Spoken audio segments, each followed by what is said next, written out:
This is the moment Washington snapped. In a tense Senate hearing, FBI Director Patel erupted, accusing Senator Schiff of being the biggest fraud to ever sit in the U.S. Senate. Watch the chaos as the Bureau's politicization debate blew open in real time. Thank you, Mr. Chairman. Mr. Patel, during your confirmation hearing, you made several important commitments. For instance, you told Senator Coons there will be no politicization at the FBI. There'll be no retributive actions taken by any FBI should I be confirmed as FBI director. So let me ask you very specifically, did you ever take any action to terminate or discipline an FBI agent or employee in whole or in part as retribution for being part of an investigation of Donald Trump or January 6th? No. You also committed, you assured Senator Blumenthal, all FBI employees will be protected against political retribution. So you're testifying today that you played no role in the firing of even a single FBI agent for political retribution. None for political retribution. And if any FBI agent said you did, they would be lying. Is that your testimony? I'm only speaking to my actions. Everybody is allowed to make their allegations. Oh, no, these are allegations against you. And so, Mr. Patel, if FBI, senior FBI agents or employees said that you were firing them for political retribution reasons because of the cases they were assigned, you're saying they would be lying. Is that anyone that was terminated at the FBI was done so for failing to meet the standards, uphold their constitutional oath, and effectuate the mission. Well, by meet the standards, are you talking about meet the standards of protecting the president under any circumstance? No. You also guaranteed Senator Blumenthal that every FBI employee will be held to the same, absolute same standard. No one will be terminated for case assignments. Are you testifying today that you never terminated anyone at the FBI in whole or in part because of a prior case assignment? No one at the FBI is terminated for case assignments alone. Well, I'm asking about you, Mr. Patel.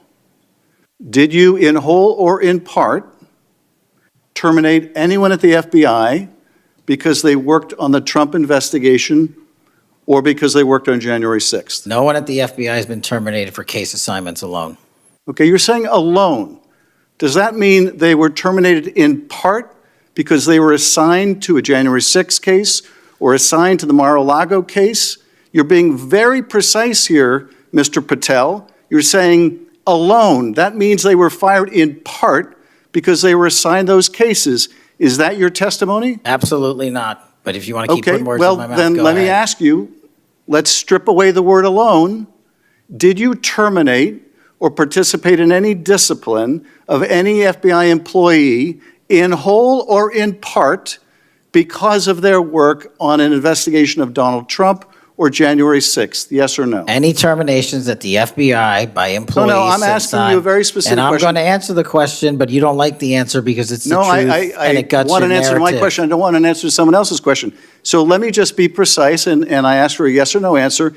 Did you ever terminate or discipline an FBI employee in whole or in part because they had been assigned or worked on an investigation of Donald Trump or January 6th? FBI yes or no? employees are only terminated Yes if or they no, fail Mr. to uphold Patel? their oaths of Yes or office no? and duty. You're not at the answering my FBI question. I don't have to answer your question yes or no because you're setting up a trap so you can have a media I'm narrative. not setting up a trap. And I'm not giving it to you. Unless it's true that you fired people. People have been terminated at the FBI who failed to uphold the standards that the FBI requires them to uphold. Did you tell anyone at the FBI that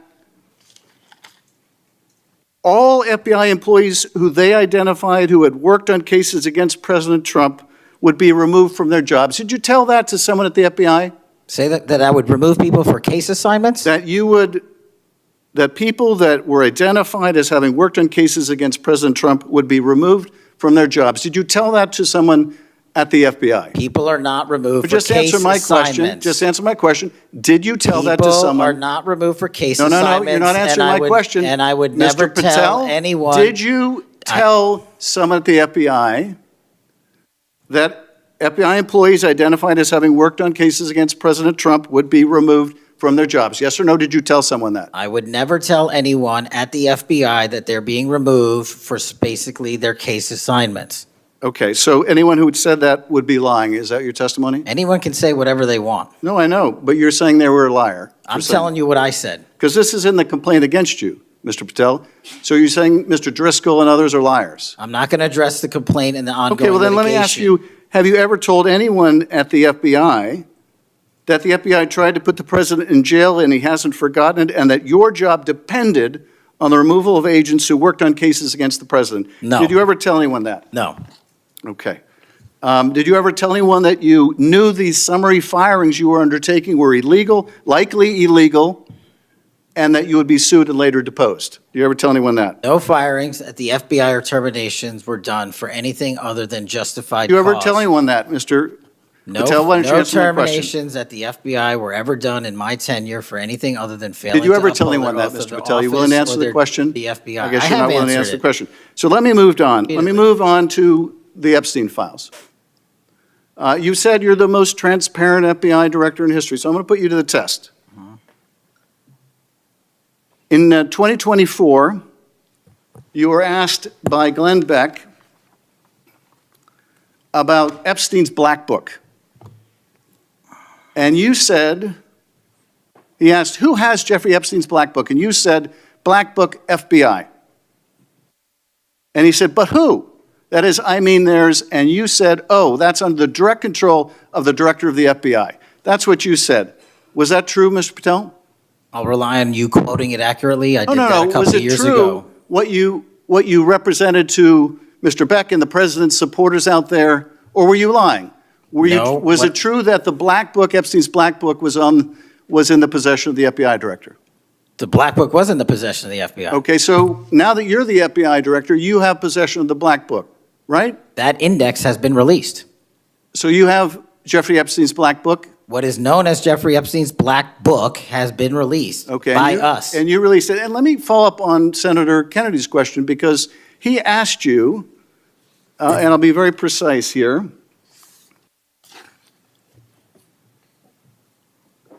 You've seen most of the files. Who, if anyone, did Epstein traffic these young women to besides himself? And you said, himself. There's no credible information, none. If there were, I would bring the case yesterday that he trafficked to other individuals. And Kennedy, the information we have, again, is limited. And Senator Kennedy said, the answer is no one. And you said, for the information we have. So is it your testimony today that in all of the Epstein files, that Jeffrey Epstein trafficked no one to anyone but himself? Is that your testimony, Mr. I never Patel? said Jeffrey Epstein didn't traffic anyone else. Did he traffic any young woman to someone other than himself? That was Mr. Kennedy's question, And I Senator Kennedy's said question. the information that 3 administrations have had access to I'm have asking made you- determinations that there are no investigative leads that were credible to prosecute and investigate any others. I'm specifically I'm asking stating you whether we it's were your working on. testimony today. Well, you just read it, and I I'm- said it 10 minutes ago, so let the record reflect my testimony. I just want to make sure there's no misunderstanding, because there are victims like Virginia Guifer who have testified otherwise, who have said otherwise, and you're telling the American people today that the Epstein list is a single name and it's Jeffrey Epstein. That's what we're to believe? That's not what I'm saying. That's what you're saying, and Well, you can say whatever you want. Let me ask you this. When Todd Blanche went to interview Ghislaine Maxwell, she said, but did I think these guys were coming for that? I really don't. If you met Epstein, there's no way that this cast of characters, of which it's extraordinary, and some are in your cabinet, who you value as your co-workers, and you know would be with him if he was a creep or because they wanted sexual favors. A man wants sexual favors, he will find that. They didn't have to come to Epstein for that. And the next question Todd Blanche, the president's former criminal defense lawyer, asked is not who in the cabinet, who are you referring to? His question is, so when's the last time you think you were with Mr. Epstein when he got a massage? So let me ask you, who are those cabinet members that Ghislaine Maxwell was referring to that that were part of this cast of characters associated with Mr. Epstein? Who are they? The Deputy Attorney General took the aggressive step that no one else did and interviewed Miss Maxwell for 2 days, and we released the entirety of that transcript. Who are the cabinet members? I do not have that transcript in front of me. You're picking it piecemeal. The American public can read the entirety of that. Let me ask you one last question, because you clearly won't tell us the cabinet members associated with Mr. Epstein. Let me ask you one last question. And that is, right after she gives this testimony, in front of an FBI agent among others, she's transferred to a minimum security prison not suitable for a sex offender like herself. Who made that decision and why? The Bureau of Prisons. The Bureau of Decisions made it in Prisons. The Bureau of Prisons decided on their own, without any consultation with Blanche or anyone else, that they were going to suddenly, after this interview, completely unrelated to this interview, completely unrelated to anything she said, move her to a prison not suitable for a sex offender. You want the American people to believe that? Do you think they're stupid? No. I think the American people believe the truth, that I'm not in the weeds on the everyday movements of you're inmates. Not in the weeds? What I am doing is protecting this country, providing historic reform, and combating the weaponization of intelligence by the likes of you. And we have countlessly proven you to be a liar in Russiagate, in January 6th. You are the biggest fraud to ever sit in the United States Senate. You are a disgrace to this institution and an utter coward. I'm not surprised. I'm not surprised that you continue to lie from your perch and put on a show so you can go raise money for your charade. You are a political buffoon at best. Well, you can take an internet troll. Take it to the bank that the FBI is protecting this country and the state and citizens of California. We are bringing historic reform.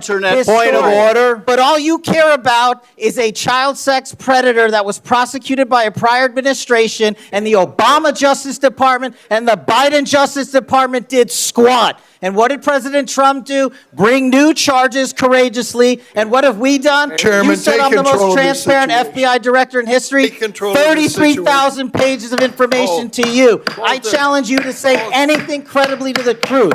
Go ahead and run to the cameras where you want to go now. You ever see a Senate hearing turn into a straight-up brawl? Because what just went down with FBI Director Kash Patel might be one of the most chaotic moments we've ever seen on Capitol Hill. So picture this, Patel sitting in front of the Judiciary Committee, his first major oversight hearing since taking over the FBI. Democrats are pressing him hard, asking real questions about those alleged political purges at the Bureau, whether he's firing agents who worked on Trump or January 6th investigations. You can feel the tension in the room building question by question. And then, boom, Patel snaps. He looks a sitting U.S. Senator right in the face and says, quote, "You are the biggest fraud to ever sit in the United States Senate. You are a disgrace to this institution, an utter coward." Yeah, the director of the FBI, the nation's top law enforcement official, calling a senator a fraud on live television? Let's pause right there, because that's not normal. That's not spirited debate. That's not oversight. That's a meltdown, pure and simple. Now, to understand how we got here, you've got to know the backstory. Patel came into this job promising to depoliticize the FBI. He told senators flat out, there will be no retribution, no political targeting, no firing people for doing their jobs. But since then, he's fired or reassigned multiple senior agents who worked on the Trump and January 6th probes. And now, 3 of them are suing, saying it was all political payback. Those lawsuits allege that Patel was pressured by Trump allies to clean house, to remove anyone seen as anti-Trump. Patel, of course, denies it. But when pressed in the hearing, asked point blank if he fired anyone because of those investigations, he wouldn't say yes or no. He danced, he deflected, he kept saying things like, no one was fired for case assignments alone. Alone, and that one word, alone, told us everything. That's why the questioning got so heated. Senators like Blumenthal and Coons were trying to pin him down, but he wouldn't give straight answers. And when one of them brought up the Epstein files, asking if Patel, as director, still had possession of Jeffrey Epstein's infamous black book, Patel's defensiveness kicked into overdrive. He claimed the list was released. He claimed 3 administrations found no credible leads. But he wouldn't name names, wouldn't say who Epstein trafficked to, or whether anyone in government was implicated. So when the senator pushed and quoted statements from Ghislaine Maxwell suggesting members of Trump's own cabinet were among Epstein's cast of characters, Patel completely lost control. That's when he launched that tirade. Now, whether you're a Democrat, independent, or just an American who believes in accountability, this is a huge red flag. Because when the nation's top law enforcement officer can't handle tough questions without melting down, that tells you something deeper about the culture of fear and politics inside our institutions. This isn't about partisanship anymore. It's about power and impunity. Patel talks about transparency, but refuses to answer basic questions about firings, about the Epstein evidence, about why certain agents were purged. He says he's protecting the Bureau, but protecting it from what? The truth? Oversight? Accountability? And when he turned that anger on the Senate, on Democratic oversight, calling a senator a fraud, it wasn't just disrespectful, it was dangerous. Because that's the point where institutions stop functioning. When public officials treat accountability as an attack, democracy suffers. Let's also remember, this isn't happening in a vacuum. The White House has been leaning on agencies like the FBI and DOJ to defend controversial moves, and Patel's been seen as one of Trump's most loyal soldiers. So his outrage might have played well with MAGA media, but to most Americans, it looked like what it was, a tantrum. And here's the part that really matters. This story isn't over. Patel's due to testify again before the House Judiciary Committee, where he'll face even sharper questions about those firings and about the internal lawsuit filed by ex-officials. So if he thinks calling senators' names is a defense strategy, he's in for a rough few weeks. Let's be real. America needs an FBI that serves the people, not the politics. We need a director who answers questions, not one who attacks senators for asking them. And we need transparency on the Epstein files, on the firings, on everything that's been hidden under the excuse of protecting the institution. Because the only thing that really protects democracy is the truth. So yeah, Patel made headlines by calling a senator the biggest fraud in the U.S. Senate, but history might look back on that outburst as something else, the moment we saw the collapse of what little independence the FBI had left. I'm not here to defend politicians. They've all got their flaws. But if the people can't question power without being screamed at by it, we've got a much bigger problem. This was supposed to be a hearing. Instead, it became a warning, and we better pay attention. Don't forget to like, subscribe, and drop your thoughts in the comments, because this story is far from over, and we're going to keep following every twist right here on Demvoice.